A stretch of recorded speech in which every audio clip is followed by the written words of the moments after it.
welcome to the new video. Now today we discuss the two-phase method. So in simplex method or in LPP, how to solve the LPP, given LPP with two-phase method. So what is two-phase method? This is same like simplex method, but there are two phase, we can call phase 1 and phase 2. Just the difference is for phase 1, we consider our objective function, all the slacks are plus and the decision variable value is 0 and only artificial variable have values -1. And then later in phase 2, we use the real objective function. That's the only difference. So in phase 1, given objective function change to maximum and consider all other variable is equal to 0, artificial variable having value -1. In phase 2, use real objective function. So there is one example. Proceed with the example. I will show you how to solve with this two-phase method. So given problem is use two-phase method, minimum z equal to x1 plus x2.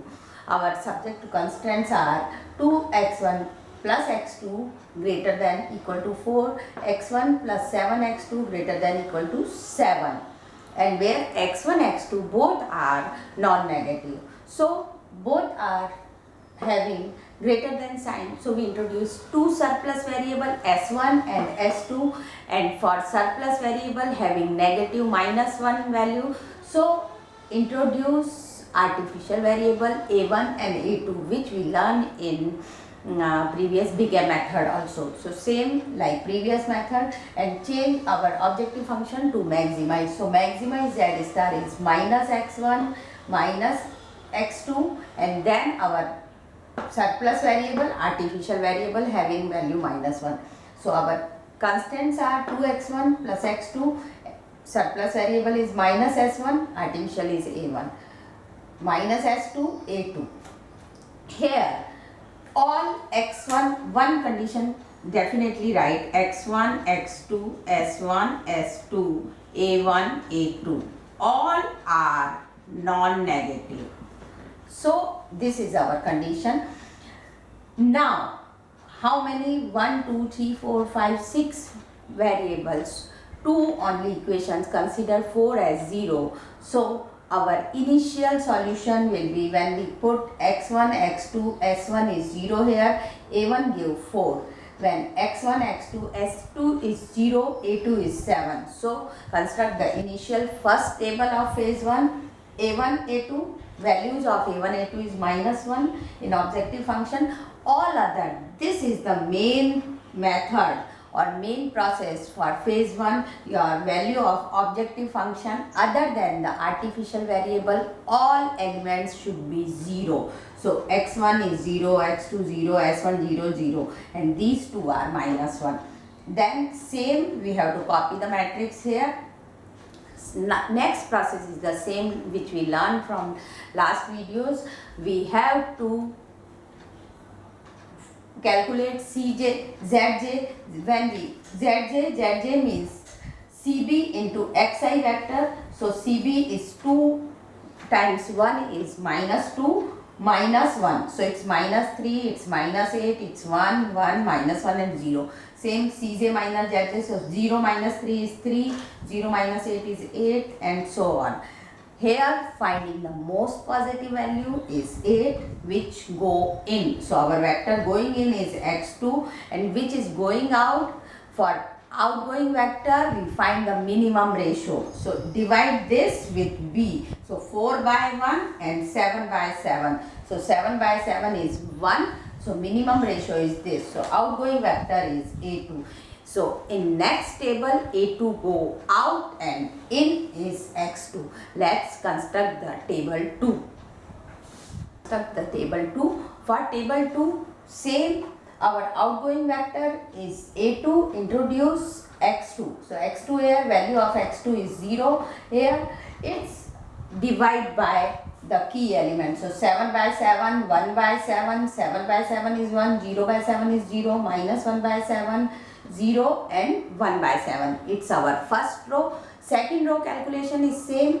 For second, this row key element is 1, multiply with the new element is 1 times 1, 1, and then subtract with this element. So 4 minus 1 is 3, and so on. So we fill all the elements for next row.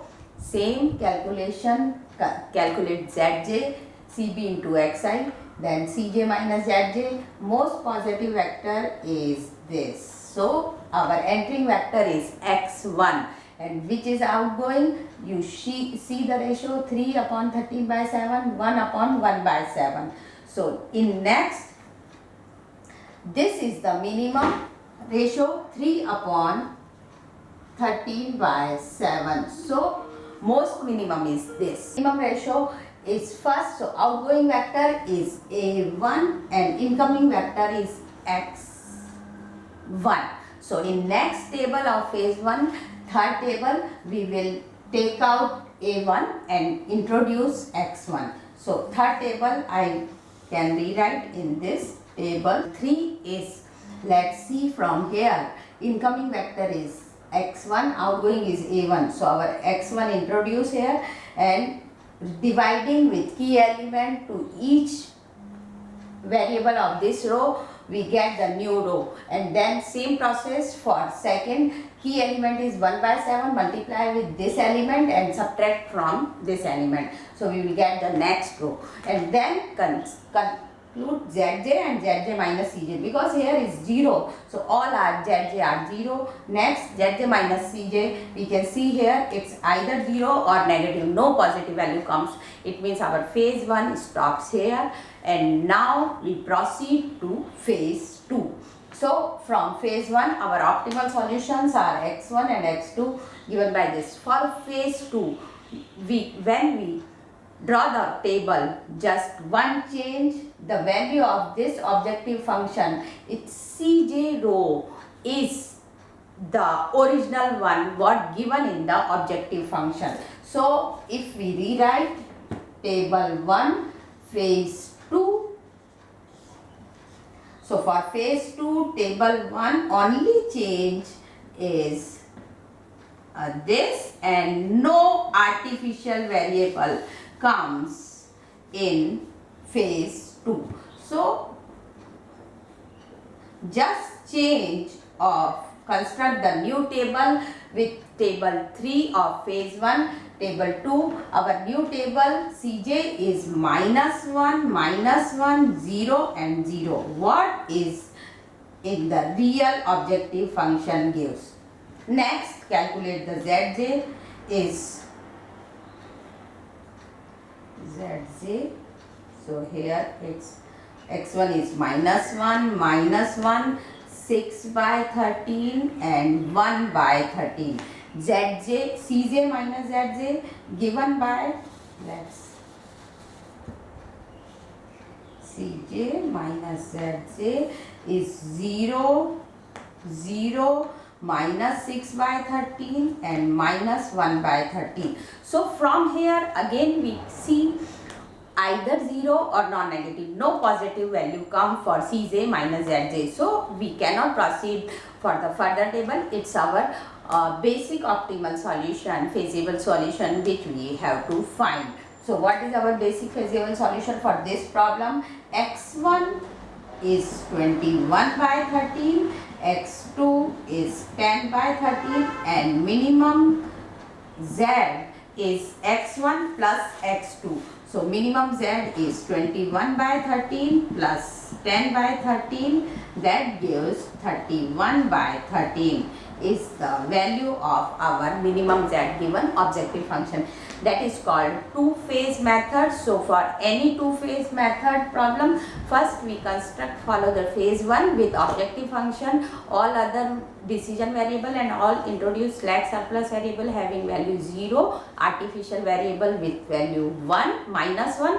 Proceed the same process. At the end, when all Cj, Zj either 0 or non-negative, then construct the phase 2. For phase 2, consider the real original objective function and follow the same method, find the optimal function.